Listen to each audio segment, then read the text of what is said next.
The call to the honourable member for Monash. Thank you, Mr Speaker. My question is to the Prime Minister. Mother of three, Pushpan Jali, told the Herald Sun that Labor's interest rate rises have, quote, already affected us 3 times. My kids used to do swimming, karate and soccer, but now they only go to swimming because the 3 activities were out of our budget. It's like we are just living our lives to pay the mortgage and nothing else. Meanwhile, the Clean Energy Regulator is looking to spend $500,000 to upgrade fancy meeting rooms. Prime Minister, when Australians are being asked to tighten their belts, why can't this Labor government? Give the call to the Prime Minister. I thank the member for Monash for her question.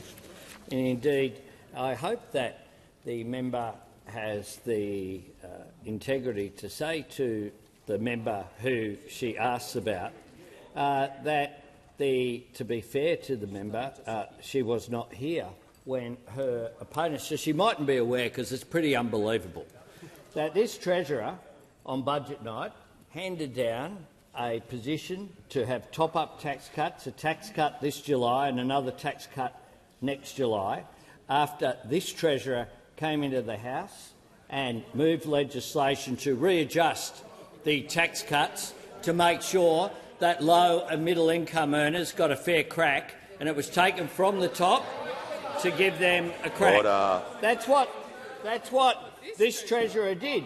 Now, it is unbelievable that at the time the shadow Treasurer that night of the budget went and did interviews and said that they were opposed to the tax cuts, and then did AM the next morning and said that they would actually legislate, if they were elected, to increase the taxes of low and middle income earners in particular for all 14 million Australians.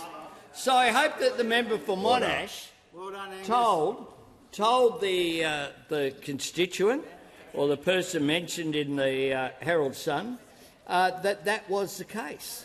Because what we have done is understand that people are under financial pressure, but you can have 2 approaches to that. You can see grievance and try to just feed it, or what you can do is try to address it. What we do is try to address it by lifting up cost of living measures. That's why we've provided energy bill relief. That's why we've provided cheaper medicines. That's why we've provided the 20% cut in student debt. That's why we've tripled the bulk billing incentive. That's why we've opened Medicare urgent care clinics. That's why we have cheaper medicines. That's why we have a batteries program to assist with reducing energy bills as well. All of those measures are what we have done. The other thing we have done is to provide each and every single year that we have been in office for an increase in the minimum wage, something that those opposite, the coalition, whoever has sat in the Liberal Party leadership chair, has never ever put in a submission to the Fair Work Commission saying that wages should be increased for people on the minimum wage. That's the big difference. We want people to earn more and keep more of what they earn, and we want cost of living relief, all of it opposed by those opposite, regardless of who sits at the front. The